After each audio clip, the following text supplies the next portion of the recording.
to welcome you all for this lecture organized by the Center for Global and Strategic Studies with our guest speaker tonight, who is Mr. Rui Flores, who is lecturer at the University of St. Joseph.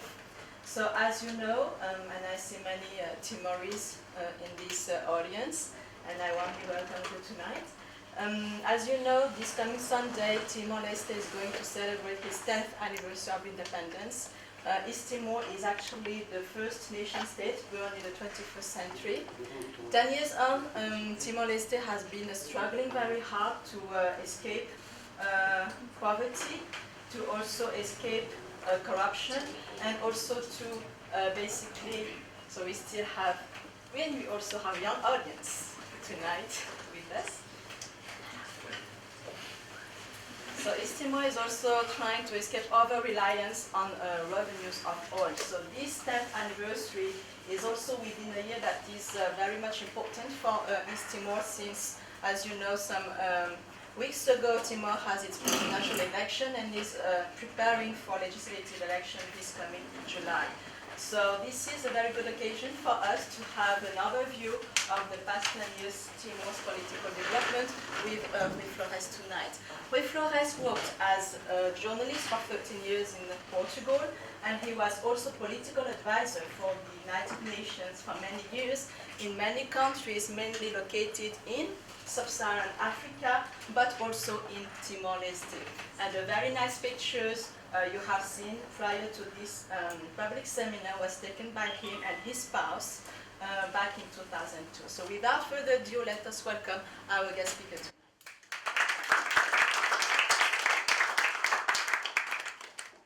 Thank you very much.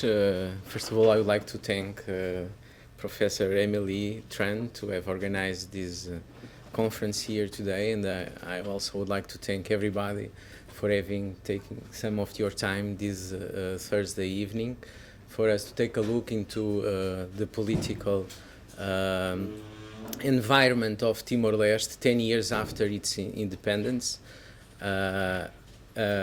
We will go through a journey to see what has happened since 2002, but for us to understand the present, we will have to go back to 75 to better understand what is going on now in Timor-Leste in terms of politics. This slide, we don't need to see it because as we had time before to see many pictures of Timor-Leste, I can move on to give you a background on the situation in Timor-Leste.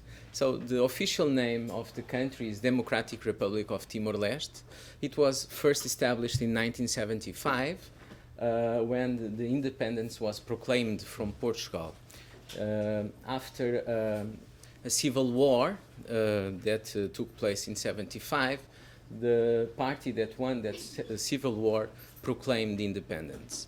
This independence was a very short-lived independence because in the just after the 9 days after the independence, Indonesia invaded East Timor and annexed in East Timor and proclaimed East Timor as the 27th province of Indonesia. So according to the latest census from 2010, the population is slightly higher than 1 million, and the population density is about 71 persons per square kilometer. The area is roughly 14 times bigger than Hong Kong. The capital city is Dili with 234,000 people. The median age is 18.8, less than 19 years, so it's a very young country. As you can see, almost 500,000 people from these 1,066,000 people are between the age group of 0 to 14 years old. Life expectancy is 62.5, and the GDP per capita is very low at $73. As a way of comparison, you have there the figures for Cambodia and for Macau. They use the US dollar as currency, and their main exports are coffee, oil, and natural gas. We'll see how is the situation now with regard to oil and exploitation of oil. The climate is tropical with two very distinct seasons, rainy and dry seasons. Timor-Leste has two official languages. Tetum, which is a local language, is a kind of lingua franca, because then you will find a number of other spoken languages, dialects, and Portuguese. And also the constitution foresees two working languages, which are Bahasa Indonesian and English. This is a very Catholic country with 98% of the population recognizing themselves as Roman Catholic, and Muslims and Protestants representing only 2% of the population. It's a semi-presidential system in which the president has only a few powers, but he can nominate the prime minister, which is a very important power that is held by the president. He can also veto laws, but those laws that he vetoes can be confirmed by the parliament in a second vote.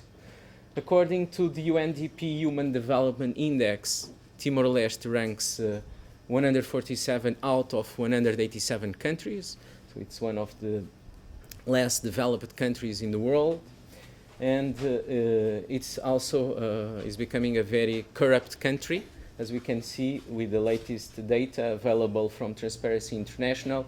It ranks 143 out of 182 countries. So this is a kind of a snapshot about Timor-Leste. I think it's important to give you the background of the country we are talking about.